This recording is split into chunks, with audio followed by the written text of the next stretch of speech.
am officially running for President of the United States. Here comes the war of the Trumps. With Trump back in office, the Kansas City real estate market could be in for some big changes. What does that mean for buyers? What does that mean for prices in 2025? And why Zach and we're personally looking to buy some more homes right now. From the low interest rate environment back in his first term to predictions for 2025, we're gonna go over why now may be the best time to get in before the competition heats up.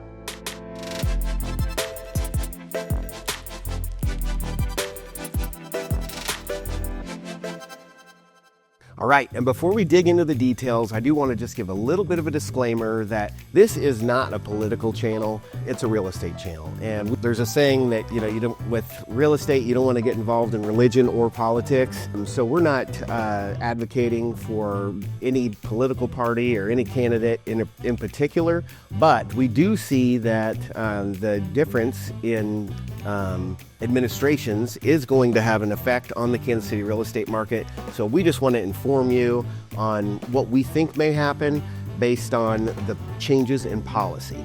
Perfect. All right, so let's dig into the details. All right, let's start with looking back at Trump's last term and how that affected the real estate market. Last time Trump was president, we saw one of the strongest real estate markets we've seen in decades. And there's several things that went into that. I don't know if it was due to Trump necessarily, but we were in a very low interest rate environment and a low inventory environment. And then he came into office and some of his policies were to do a big tax cut. And I think that was created kind of a boom for the economy. And whenever the economy's ripping and people are seeing their 401ks grow, I think they get a lot of confidence in the market.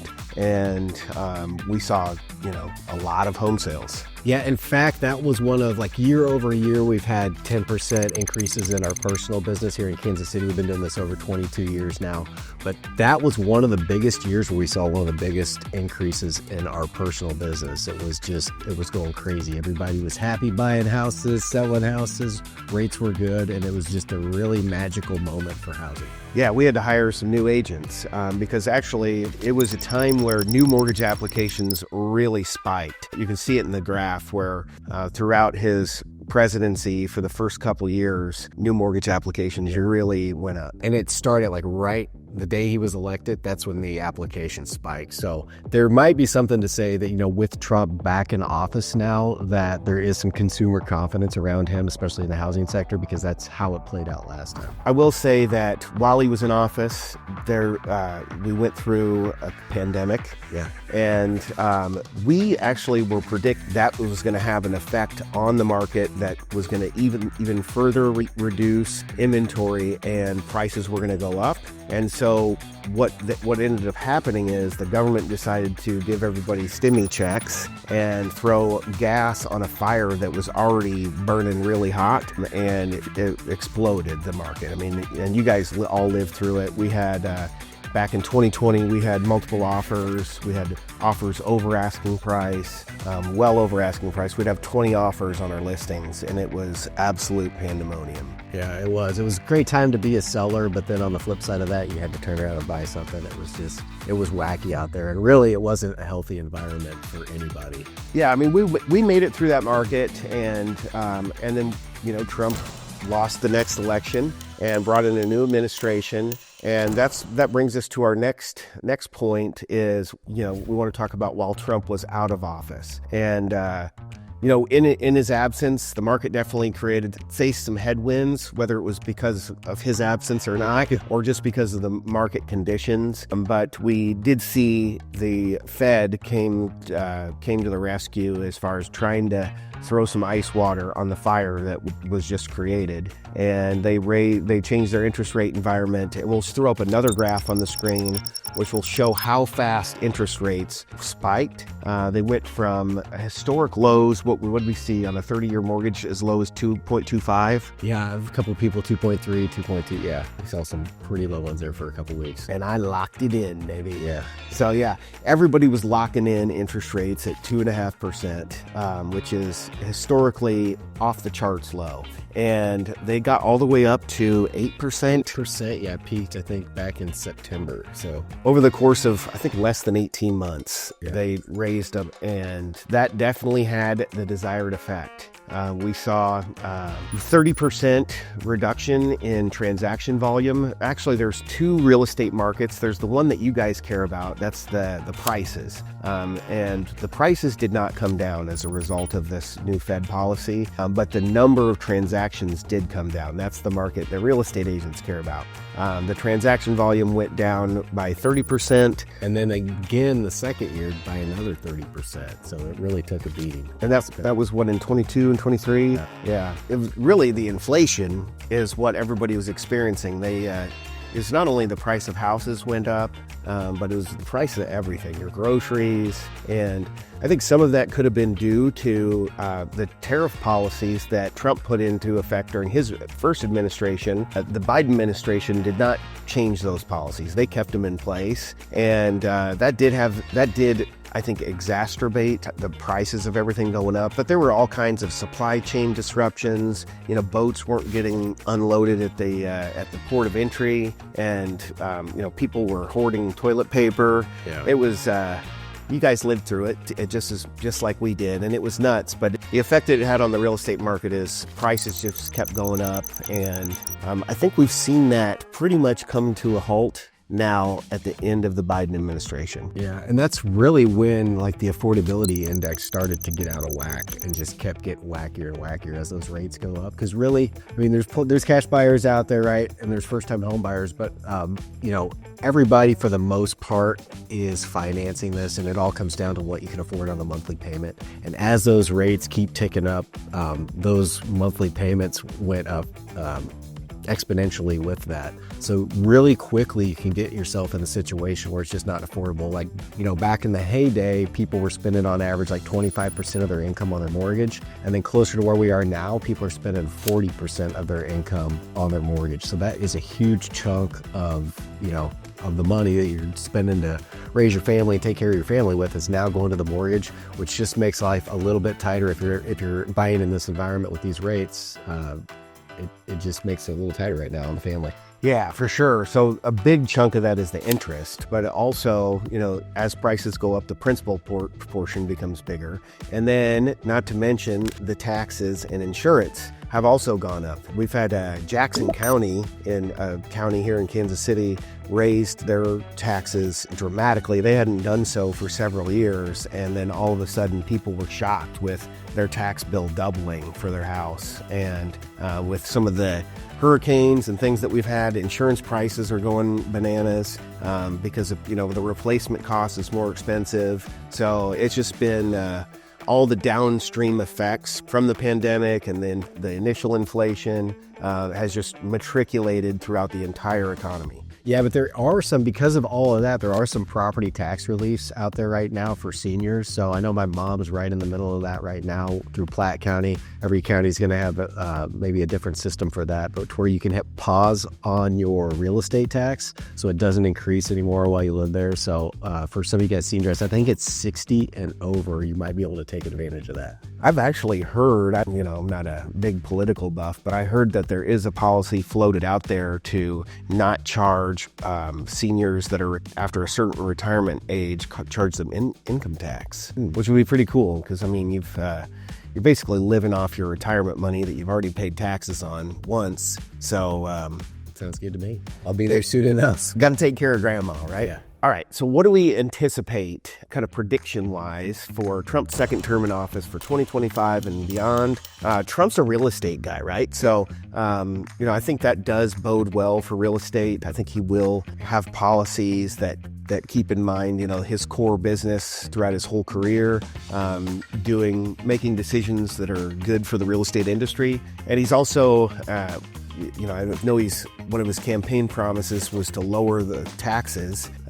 whether that's on the middle class folks like Zach and I, or more rich people, I don't know. We'll see. Another idea he's had is, getting rid of a lot of the bureaucracy and red tapes and, regulation type stuff. So why don't we dig into some of those? Yeah, so on red tape, like I know that the new home builders right now, they are going through a lot of struggles. It costs a lot of money to borrow. When you're paying those higher interest rates to start a build job, it just makes the end product that much more expensive. They've had plenty of supply chain issues since COVID. Now maybe with tariffs, that could be even put a little more of a challenge to the home builders. And they did just brought on Elon Musk to cut some of the bureaucracy out. I can't even say it. Yeah. There's talk of Elon Musk and it's Doge, right? Is it? Well, they named his program to the Department of Government Efficiency. Yeah, I thought that was pretty good how they pulled Doge into that. But yeah, to cut out some of this government, some of this red tape to kind of streamline this process, because it can take, with all the permits, about time, money, you have to have people just that do nothing but go down to the courthouse and deal with permits. You're paying the guy a full-time job just so you can start construction. And then all the new energy efficient regulations that they've added to all the new home construction, not just in Kansas City, but across the country, but definitely in Kansas City on the Missouri side, that are adding up to $30,000 on new construction. And really, we need new construction for some of our first-time home buyers who, as affordability's kind of spiked out of grasp for a lot of first-time home buyers, building $700,000, $800,000, $900,000 houses is not really solving a problem to get them into a house. So we've got a lot of stuff to work through, but mainly if we can cut a lot of this regulation out to streamline things, make it a little faster so we can make decisions and get on it, it's going to help a lot with our supply. Yeah, there's only so much Trump can control from a federal level. A lot of these permits and that sort of thing is done on a local level. But yeah, the energy efficiency rules, code that Kansas City put in, caused a lot of problems for builders, and we've heard a ton of feedback. And you made a good point as we were researching this video that, just because somebody lists their house and goes and buys another one doesn't really add any inventory to the market, because they're selling one and buying one, so it's a replacing. Yeah, just a net neutral. It's a net neutral move. So what we need is new construction, new inventory. And if new construction is, I don't think you can get new construction in the 400s, can you? Maybe. Just maybe on the outskirts of town, but yeah, very rare. Right. So, that means that everything under 400,000 for a first-time home buyer, they're buying a resale property, and there's a ton of demand for all that inventory under that price point. So it makes it really tough. So less bureaucracy. We've got some tech and innovation in real estate. Something that I think may happen is Trump has said that he's very crypto friendly, and with cryptocurrency, it's all about the blockchain. And for those of you that aren't familiar, we've never really talked about cryptocurrency on our channel, but the blockchain is a way of recording things that nobody can go in and change without a consensus of all of the users on the network. So not to dig into the technical details of it, but I do think that it could have an effect on the title industry. Right now, everything's recorded with the county, and the title company's role is to go dig through the research and the records that are recorded with the county and issue title insurance should anything go wrong with the chain of title. But there is some talk that could be put on a blockchain. So with Trump being very pro-crypto, I think that could accelerate some of that tech, and we may see, I know we've seen for mobile notaries. Yep. It used to be that, you have to go and sit down in front of a notary in person and sign it the old-fashioned way, bring your license, but they've brought on mobile notaries to the title world, so we could see technology change the real estate industry from that perspective. Yeah, and even do transactions with Bitcoin. So now you can close. Title companies are now working with Bitcoin and cryptocurrencies to actually sell and buy houses. So we can help you with that as well.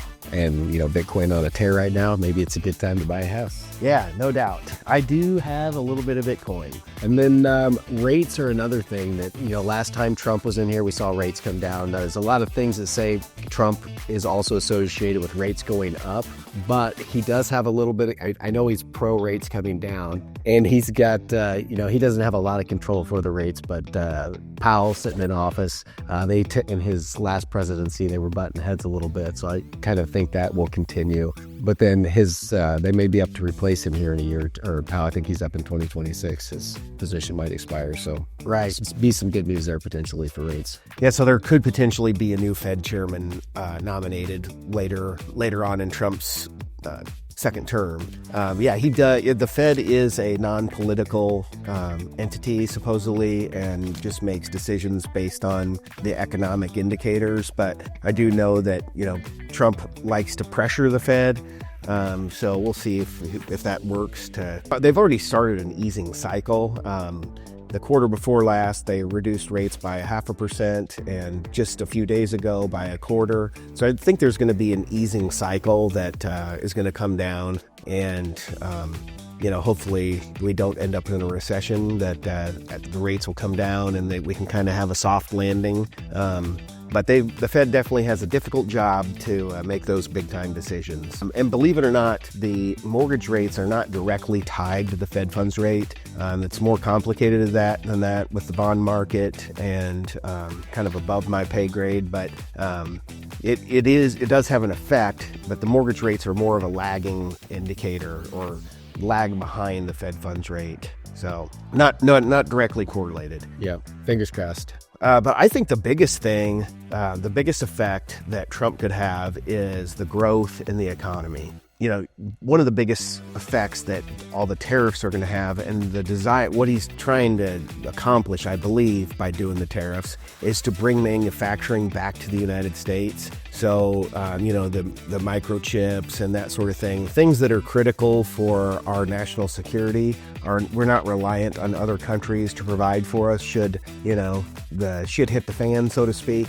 That we're secure as a nation and able to manufacture the things we need here in our country. And we have seen manufacturing come to Kansas City. We've mentioned it here on our channel, a couple of places. You want to rattle? Well, some of the bigger businesses that have come to Kansas City recently are, like Facebook and Google. We've had Panasonic's doing their new EV battery plant here, which, EV batteries, they're going to be selling their batteries directly to Tesla. They're manufacturing that Panasonic plant in DeSoto. That's the biggest one I can think of.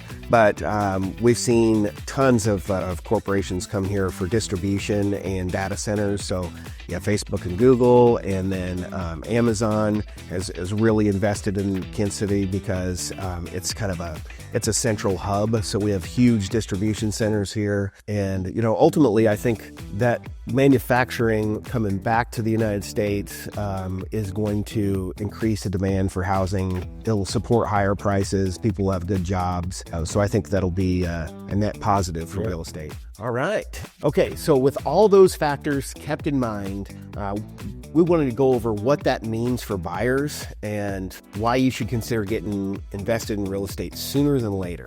So here are some thoughts on why we feel buyers should act now other than waiting around for the perfect environment. Because we do hear that a lot. I would say 50% of the people I talk to are like, oh, we're going to wait for this bubble to burst, or we're waiting for rates to come back down to 3.5%, and then we're going to make our move. And one of the reasons we're currently looking for real estate right now is the demand. When that environment happens, if it ever happened again, 3.5, even gets down to 5, we're going to see so many people come out of the woodwork that are waiting for this anomaly that you're going to be right back to 40 offers on every property, spending $40,000 over list price, and hoping that you get something. And that is a scenario like right now that Max and I have been talking about for a while, and have been buying properties through this whole increase in interest rates is there's not a lot of competition right now. Yeah, there's a ton of pent-up demand with people sitting on the sidelines, waiting for the election to be over or waiting for rates to come down. So I think once that demand comes out of the woodwork with rates coming down, is the competition is going to be huge. And what we've seen buyers have success with so far this year is they're not competing against 20 offers. They're getting concessions paid by the seller, whether it's a reduction in price or paying of closing costs or adding a home warranty or little stuff that you weren't even able to get away with doing an inspection sometimes back in that when you're competing against 20 other people. I mean, you were competing against hedge funds that were paying cash as is, and it was insane. So buyers have had a lot of success this year just not competing against those folks. But when rates come back down, if they do, then I think the pent-up demand will come out of the woodwork and we'll be right back in that same boat. Yeah, so our strategy and what we're recommending to our clients is you certainly don't want to get yourself in a position where you are house poor and your mortgage payment is uncomfortable and you're stressed out and losing sleep. I mean, you don't want to be in that situation. But you do want to get, if you're moving anyway, now is a great time to find the perfect house that you want to be in for a long time. You get that house with little competition, you go and you can negotiate. Maybe if the rate still feels too high, you can get the seller to buy your rate down. There's lots of options like that to get that payment cheaper, and sellers might be willing to do that. And then you're in your house for a year or two, or in this environment where we believe the rate's going to start ticking down slowly. You refinance at that right time. Your house payment for the next 15 years is $500 to $1,000 cheaper, and now things are pretty sweet. You didn't have to fight for it. You didn't have to overpay for it. So what we kind of say as a joke is you marry the house and you date the mortgage. And that's exactly what we're practicing ourselves. Right. I mean, you don't want the seller to concede and buy your rate down for 30 years, but there is a 3-2-1 buy down to where they can buy it down dramatically in the first year, and then it goes up a little in the second and up a little in the third. So, if you're thinking, I'm going to refinance out of this loan anyway, then there's different products you can use, and we have loan officers and people that we work with that can give you advice specifically to your situation. But yeah, you can get closing costs paid. You can negotiate the price down. There's lots of options that you have currently that might not be an option if rates come down. So yeah, and there's some other cool stuff too that even with high rates, you're probably, if you are carrying a little bit of credit card debt, like most Americans are, your credit card rates might be a little bit higher too. Things can adjust and go up. So we've helped a couple families here lately consolidate their debt and their mortgage. So of course, if you're selling your house to relocate here because of work or whatever, you're probably coming with a chunk of equity. So what we're seeing some people do, and this is why it's important to run your situation by a professional mortgage people. We work with them every day and can recommend some of the best in the city, but they can analyze your whole situation. And if you use some of your equity to pay off some of your highest interest debt and kind of wrap it all into the new home loan, I've had clients literally turn between their house payment, credit card payment, some of the bills, maybe a car payment, kind of wrap that stuff all together and actually get into a new house and save themselves $2,000 a month. Yeah, that's awesome. There is a lot of other ways to look at it other than just,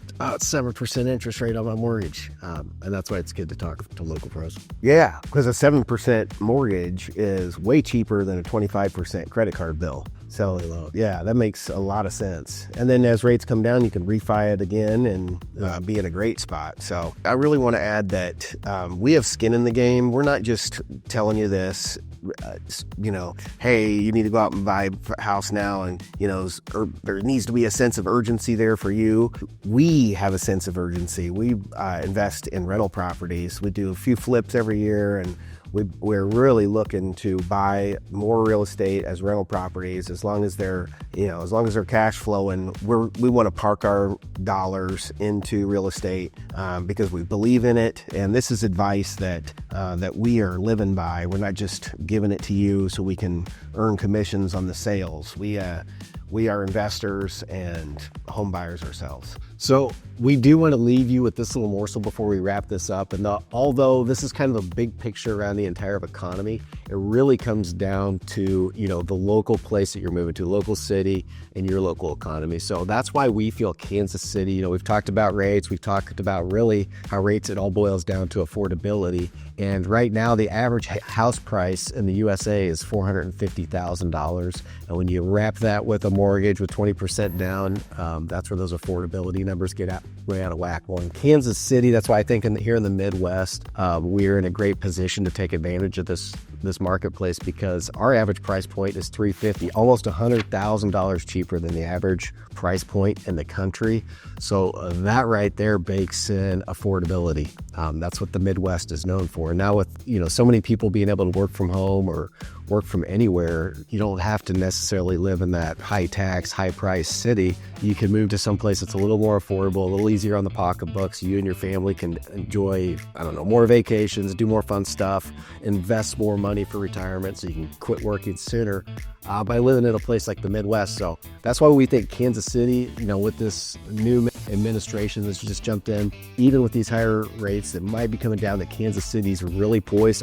We see it every day. We've got people leaving the East Coast and the West Coast and coming up from big cities like Chicago and Texas because they just want to lower their cost of living, and that's what we're known for.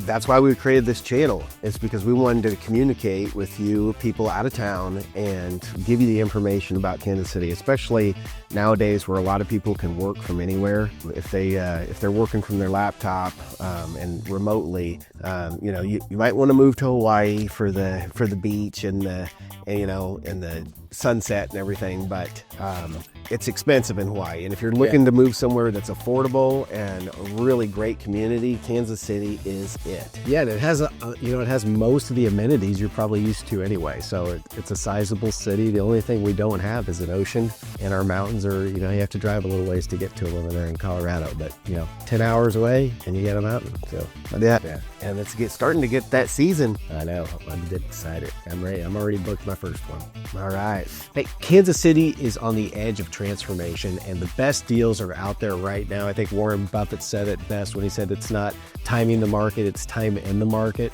So that's why we think this is a great low pressure opportunity to get in, get what you want, and get locked in now.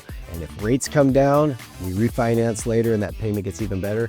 And if they don't come down, well, you got a hell of a rate, right? Because it's going to be the best one around town. So we think it's a great opportunity to get plugged into the Midwest if that's what you're looking for, and take advantage of the affordability that we have to offer. Yeah, so give us a call. We would love to hear from you. You can reach out to us on the number below, or you can shoot us a text, email.